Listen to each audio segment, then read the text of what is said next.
Nabi. Kalau Nabi ini hilang satu sifat at-tabligh, maka sudah hilang kenabian kepada Nabi. Menyampai. Orang dengar tak kisah. Tak dengar boleh jadi dia boleh jadi memang dia tak nak dengar, ataupun tak dengar boleh jadi dia tertidur, ataupun boleh jadi macam-macam sebab kerana tidak dengar. Macam Imam Asy-Syafi'i, tuan-tuan sekalian. Imam Asy-Syafi'i waktu belajar gurunya ialah Imam Malik. Imam Malik ni guru kepada Imam Asy-Syafi'i. Kampung kelahiran Imam Syafi'i di Gaza, yang sekarang ni dikepung oleh Israel, di Gaza. Itu kelahiran Imam Syafi'i. Umur 6 tahun Imam Syafi'i sudah hafal Quran.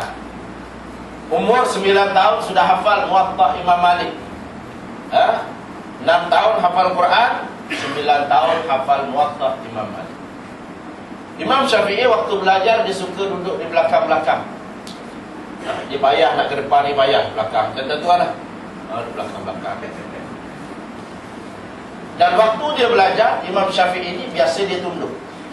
Dia macam tidur, tapi tak tidur. Macam tuan-tuan. Jadi satu hari Imam Malik tegur, pergi. Gitulah lebih kurang. Tidur. Dia kata tak ada tuan guru. Kalau tak tidur, cuba ulang semula apa yang saya ajar, kata Imam Malik. Imam Syafi'i ingatan dia cukup tajam. Dia boleh ulang perkataan Imam Malik kalimah bil kalimah. Sampai di mana Tok Guru dia bersin, dia tahu kat bahagian mana Tok Guru dia bersin. Sampai perkataan apa Tok Guru dia bersin. Itu Imam Asy-Syafi'i. Jadi dia ulang balik. Dia suka duduk belakang, dia tunduk macam tidur, tapi tak tidur. Jadi kalau saya tengok tuan-tuan macam tunduk, saya yakin tuan-tuan tak tidur. Itu pembawaan Imam Syafi'i. Boleh jadi kalau saya ulang balik, tuan-tuan akan ulang balik dan tahu di mana tempat saya bersin.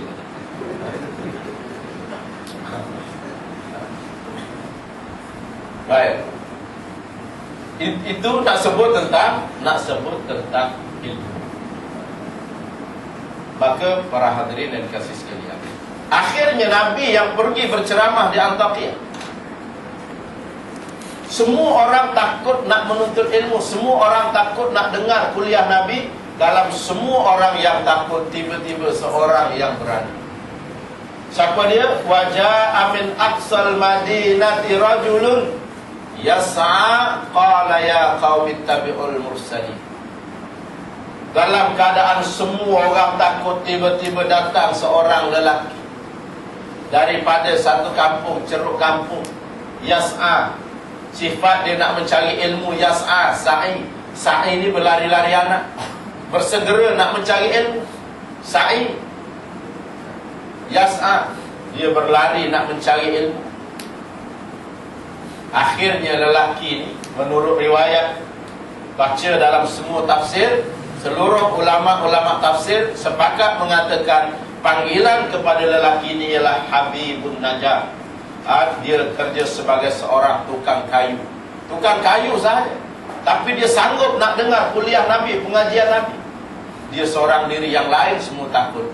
Akhirnya lelaki ni ditangkap, disiksa dalam penjara. Ditanya, berapa kamu dengar kuliah? Dah tahu tak Nabi dah tahu tak dibenarkan kuliah? Dia kata, ittabi'ul mursalin. Aku nak ikut Nabi-Nabi, apa salahnya? Aku nak ikut Nabi-Nabi. Mari kita ikut Nabi, apa salahnya? Ittabi'u man la yas'alukum ajra wa hum muhtadun. Kita ikut Nabi, Nabi datang bukan minta upah pun. Dia kata, kenapa kita tak boleh ikut dia? Dia datang kepada kita bawa petunjuk, apa salahnya? Jawapan ini menyebabkan dia disiksa. Menurut riwayat dipijak beramai-ramai hingga pecah perutnya, ususnya terburai, dan dia mati dalam penjara. Bila mati dalam penjara, orang ramai kata apa? Ada yang muka kamu, dah tahu dah ceramah tak boleh, tak pergi juga. Dah tahu pengajian tak dibenarkan, pergi juga tengok apa-apa. Kan mati saja. Yang hidup kata mati saja. Allah kata, Wa qila adkhulil jannata qala ya laita qaumi ya'lamun. Dan dikatakan kepada dia, masuklah kamu ke dalam syurga, kata Allah. Datang dia cari ilmu. Pandai tak pandai soal lain, datang dia cari ilmu. Allah kata wa qila adkhulil jannah, masuklah kamu ke dalam syurga. Qala ya laita qaumi ya'lamun.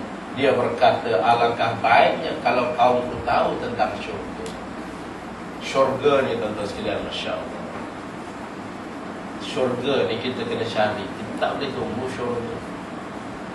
Kita kena cari. Itu syurga. Sebenarnya tak ada manusia atas muka bumi ni yang tak nak masuk syurga. Tanyalah siapa. Tanyalah siapa.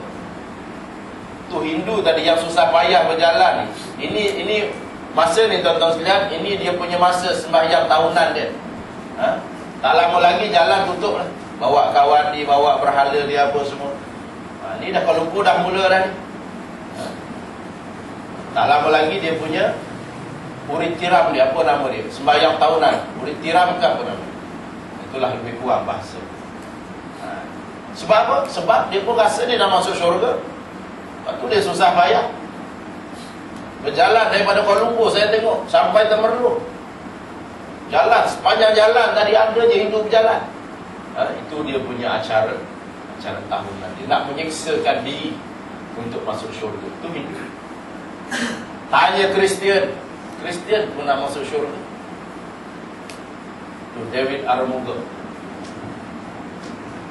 Elicat, dengan tajuk lagunya Ku Tunggumu di Pintu Syurga. Tak pening kita, dia nak tunggu kita kat pintu syurga. Dia Kristian. Semua orang nak masuk syurga. Semua orang nak masuk syurga. Sebab itu tuan-tuan sekalian, bukan mudah dan bukan senang. Hinggalah Habibun Najjar mengatakan bahawa alangkah baiknya kalau kaumku tahu tentang syurga. Ramai yang tidak tahu tentang syurga. Syurga kena dicari. Dengan maksud ilmu kena dicari. Ceramah kena pergi, pengajian kena cari. Kena cari. Baik. Jadi para hadirin yang dikasihi sekalian, itu dia kata bukan sekadar itu, bima ghafara li rabbi wa ja'alani minal mukramin. Bukan sekadar masuk dalam syurga, bahkan dosaku diampunkan oleh Allah. Aku pula, dia kata, diletakkan bersama dengan orang-orang yang dimuliakan oleh Allah Subhanahu wa ta'ala. Maka para hadirin yang dikasihi sekalian, kenapa dia menyebut bahawasanya dalam ayat ini Allah menggambarkan orang yang sayang dengan Nabi ialah orang yang dimuliakan oleh Allah. Orang yang sayang Nabi ialah orang yang dimuliakan oleh Allah. Sebab itu tuan-tuan sekalian, kita dulu hijrah, kita dah sambut. Kemudian Maulidur Rasul, kita dah sambut. Tak lama lagi boleh jadi banyak lagi sambutan-sambutan dibuat. Apa sebenarnya paksi hujungnya kita sambut semua berkaitan dengan Nabi? Semuanya ialah kerana kita nak menjadi umat Nabi. Kita dah sebut dah, nak menjadi umat Nabi. Sebab akhirnya nanti Nabi sendiri menjadi saksi siapa yang layak jadi umat dia, siapa yang tak layak jadi umat. Kullu ummati yadkhulunal jannah illa man aba. Semua umatku, Nabi kata, akan masuk syurga kecuali yang enggan sahaja. Qalu wa may ya'ba ya Rasulullah. Dan dia berkata, siapa yang enggan itu ya Rasulullah. Man ata'ani dakhala jannah wa man asani qad aba. Siapa yang taat kepadaku, dialah umatku. Siapa yang engkar kepadaku, dia bukan umatku dan dia takkan masuk syurga. Nabi kata, dialah orang yang enggan untuk masuk syurga. Jadi pertimbangan ialah taat kepada Nabi ataupun engkar kepada Nabi. Itu sahaja. Sebab itu tuan-tuan sekalian,